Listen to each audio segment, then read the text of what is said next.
The iPhone 17 could be in big trouble if the Pixel 10 gets a telephoto camera. Here's why. I've been using the Pixel 9 Pro XL for the past year, and it's still one of the best camera phones out there, in my opinion.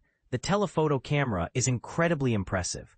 However, I did debate early on how both the Pixel 9 Pro and 9 Pro XL were overrated because of the big upgrades Google gave the standard Pixel 9 model. That's why I've been keeping a close eye on all the Pixel 10 rumors, especially around how Google might be adding a telephoto camera to its arsenal. This would be a big shakeup for the series and would absolutely put the iPhone 17 on notice.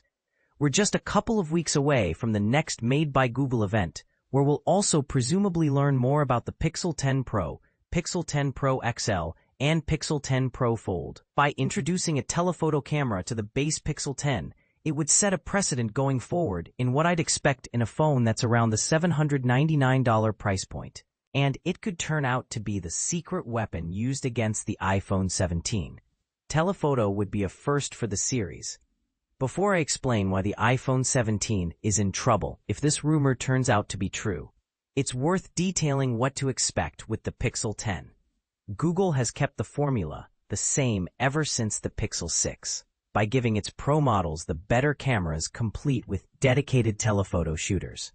But with the Pixel 10, the rumors hint at a shakeup because it would be the first time that the base model gets treated to a triple camera system. There was a major specs leak a few months ago that reportedly detailed a telephoto shooter with the Pixel 10. The specs leak showed an 11MP telephoto camera, which would supplement its rumored 50MP main and 13MP ultrawide cameras. By adding a telephoto camera, it would greatly add more utility to the Pixel 10. It would effectively cover all the range, near, far, and everything in between. Even though Google has leaned on pixel binning techniques in the past to deliver optical-like zoom from its main cameras, a dedicated telephoto with the Pixel 10 is one serious upgrade I'm stoked about.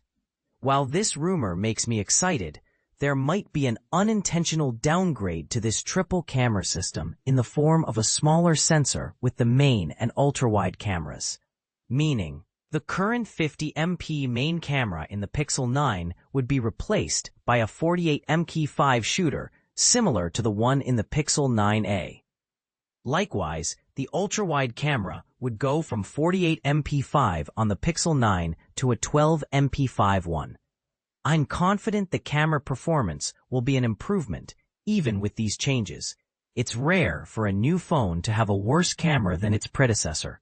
For iPhone 17, Apple has also kept to a similar format with its iPhone releases, and it doesn't look like it's going to be any different this fall. There have been virtually no iPhone 17 camera rumors or leaks that hint at any major changes, so I wouldn't be surprised if it recycles the current camera combo of the iPhone 16, which would be a 48-megapixel main shooter paired with a 12-megapixel ultra-wide. The Pixel 10 would have the upper hand in convincing people it's the better phone because of its rumored telephoto shooter.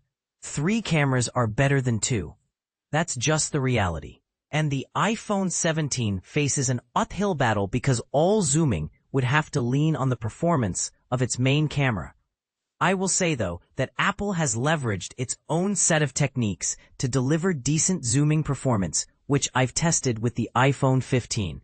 But even if the iPhone 17 zooming capabilities are improved, it's going to have a difficult time, I think, to match the 5x optical zoom lens performance reportedly coming to the Pixel 10.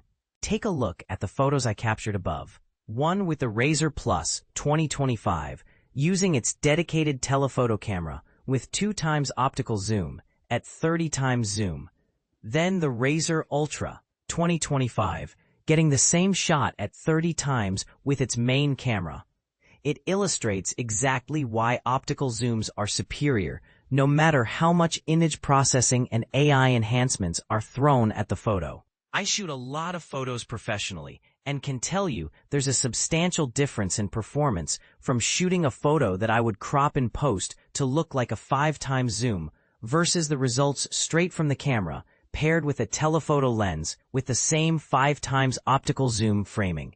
Using this logic, not only would the Pixel 10 offer more utility, but it would also show more value. Pixel 10, potentially much better value. Another interesting thing to consider is that the Pixel 10 is tipped to have the same price as last year's model. That would put it at $799, which would only fuel its value over the iPhone 17 because of an added telephoto camera. I always love getting more features on a newer device without its price being jacked up in any way. By introducing a telephoto camera, the Pixel 10 would instantly have a huge advantage over the iPhone 17, since it's likely to come at the same $799 price. However, the pressure isn't solely on the iPhone 17, because the Pixel 10 would also presumably be on a par with the Galaxy S26. Samsung's next flagship isn't expected until early next year, but we're presuming that the new flagship will sport a triple camera setup, just like the Galaxy S25. Still, Samsung's next phone needs to move the needle up, because 3x optical zoom won't be as attractive as the 5x optical one rumored for the Pixel 10. To be fair, there are other phones priced lower than $799 that have triple cameras with a dedicated telephoto shooter. The CMF Phone 2 Pro is one of them, but its 2x optical zoom performance isn't worth writing home about. Even though it's a top contender among the best cheap phones, its zoom performance leaves a lot to be desired. But I will say, I'm optimistic for the Pixel 10.